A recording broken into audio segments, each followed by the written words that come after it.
This is a very short video to quickly explain the ice ages, because the ice ages is where our ancestors primarily evolved, and that was in the Pleistocene.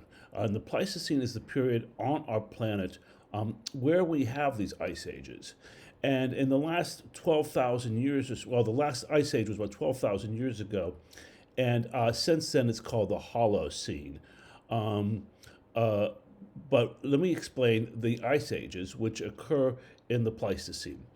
We can see here at times where the ice caps were quite large, we see them in purple, where they cover over massive parts of the globe. Now, sometimes they weren't as big as this, depending on how severe the ice age was, but here we see them quite large. Now, chronologically speaking, the ice ages are primarily in the Pleistocene here. We evolve a little bit at the end of the Pliocene, but then quickly go into the Pleistocene, and you can see these cold, warm, cold, warm, cold, warm trends.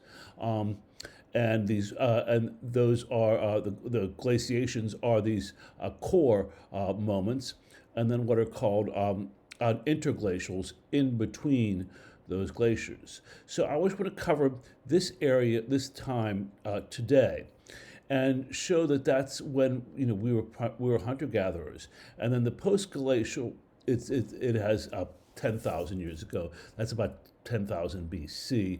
It says BP, but in any case, you get the idea, and you can see the stone tools that are associated with them.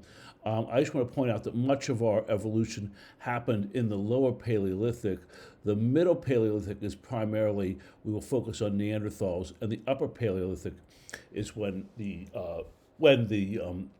Homo sapiens basically outlive and take over, or outlive all the other hominins and take over the planet. Now, why do the ice ages occur?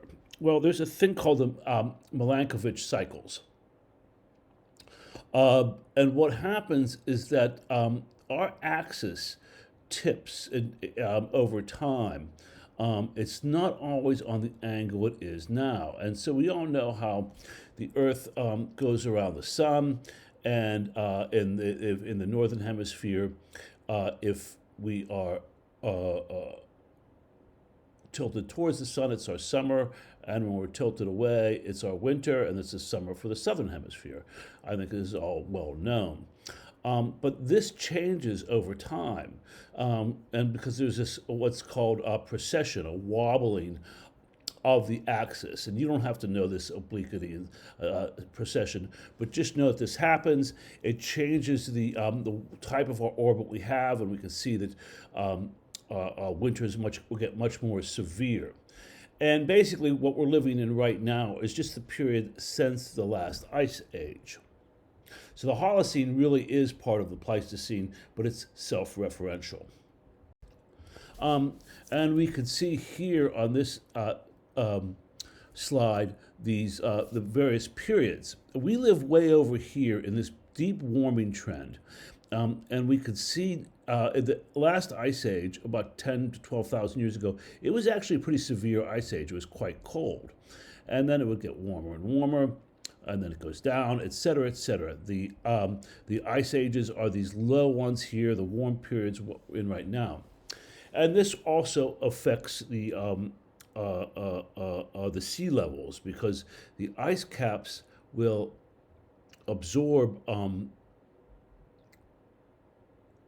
much of the of the water, lowering the water levels and having much larger continental masses. So you're probably familiar with the continental shelves. Well, that's where the water went up to during when the glaciers were at their maximum, and then they got covered over as the last ice age melted. So there's an ebb and flow on these, and I'll come back to this point.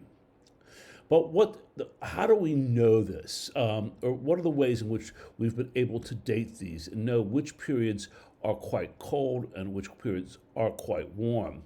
Well, it has to do with what I was telling you about, where these sea levels get higher and lower. And when they get lower, it affects the amount of oxygen in the water. When it gets higher, there's more fresh water coming in from the continents, and that affects the oxygen. So, what scientists have done is they've gotten these deep sea cores and ice cores, and they then study the various levels of them. This one actually, I believe, this is one of them that just goes all the way along, and they can do various studies on them. But what it shows was that indeed there are different temperatures as we go along. So here we see the various what's called oxygen isotope ratios, and the colder it gets, the oxygen isotope changes, and so they created these stages for them. And frequently, right now, when you study Pleistocene archaeology, you refer to the various periods by the MIS stage or the marine isotope stage. And these have been dated. We know from the amount of oxygen in them whether the sea level was high or low, whether there was an ice age or was not an ice age. Another interesting thing we study as well that's used for pretty large chronologies. This is not as refined as the marine isotope stages, are things called the Matayuma-Brunhes reversal. I believe it has the two names because two scholars sort of discovered it at the same time. But basically what happens there is that every, so often, like every 700,000 years or something, maybe that's wrong, don't hold me to that, but not very often, there is a reversal in our magnetic north, and it goes to, and our magnetic north becomes magnetic south, quite frankly. And scholars have been able to, they can actually dig down and literally put a compass beside a rock that's quite low, and all of a sudden the north arrow will actually be pointing south. And so these have been studied and dated to give us really broad time frames. They don't affect archaeology too much, but the marine isotope stages do. So I want you to understand that how these things have been dated, and that the ice ages are, quite frankly, a period of many ice ages. There were several of them as we went through the Pleistocene, as you can see here, and then there are these warming trends like we are in right now, and you can see where they date the isotope levels. The even ones are for when it's relatively warmer, and then there's cold plunges, and I'm sorry, the odd ones are when it's warmer. The even ones are when it's colder, when it plunges. So we can see 6 here and 8, etc., and then the warming trends.